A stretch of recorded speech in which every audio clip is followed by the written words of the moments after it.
The mysterious figure's sudden appearance had left everyone shaken. Ava's heart was still racing, her senses on high alert. She knew they couldn't stay in the Citadel any longer. It was time to leave. "Let's get out of here," Adam said, his voice firm. "We can't stay in one place for too long. The Order will stop at nothing to keep their plans secret." Kael nodded. "Yes, it's not safe here. We need to be careful, though. The Order has eyes and ears everywhere."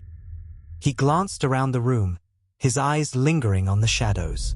"We can't trust anyone." Emily stood up, her eyes shining with determination.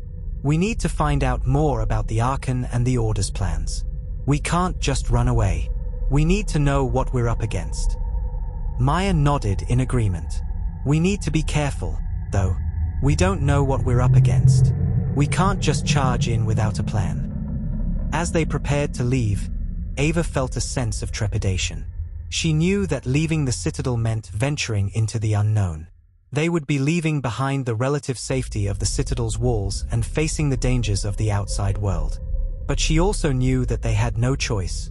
They had to keep moving, and had to keep searching for answers. The Order's plans were too big, too complex, to be stopped by a single group of people. But Ava and her friends were determined to try. As they made their way through the Citadel's corridors, Ava couldn't shake the feeling that they were being watched. She kept looking over her shoulder, expecting to see the mysterious figure from earlier. But there was never anyone there. The Citadel's gates were old and creaky, and they groaned loudly as they swung open. Ava felt a sense of freedom as she stepped out into the bright sunlight. The air was fresh and clean, a welcome change from the musty corridors of the Citadel.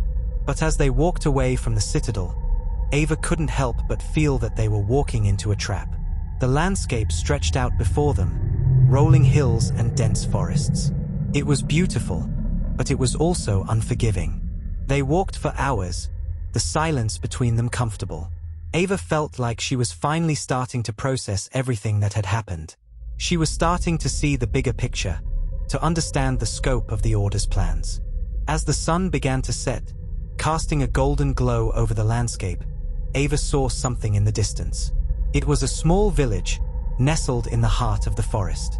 Smoke was rising from the chimneys, and the sound of laughter carried on the wind. Ava felt a sense of hope. Maybe they could find answers in the village. Maybe they could find a way to stop the Order and save the world. But as they approached the village, Ava's heart sank. Something was wrong. The village was too quiet, too still. The laughter and chatter had stopped, and an oppressive silence hung over the village. And then, as they entered the village, Ava saw the destruction. Buildings were burned to the ground, and debris was scattered everywhere. It was like a war zone. Ava's heart was racing, her senses on high alert. What had happened here? Who was responsible for this destruction? As they explored the village, Ava saw something that made her blood run cold. A symbol, carved into the side of a building. It was the same symbol that the Order used, the same symbol that Ava had seen in the Citadel. The Order had been here.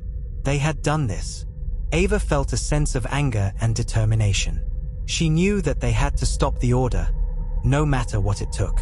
They had to find a way to defeat them and save the world.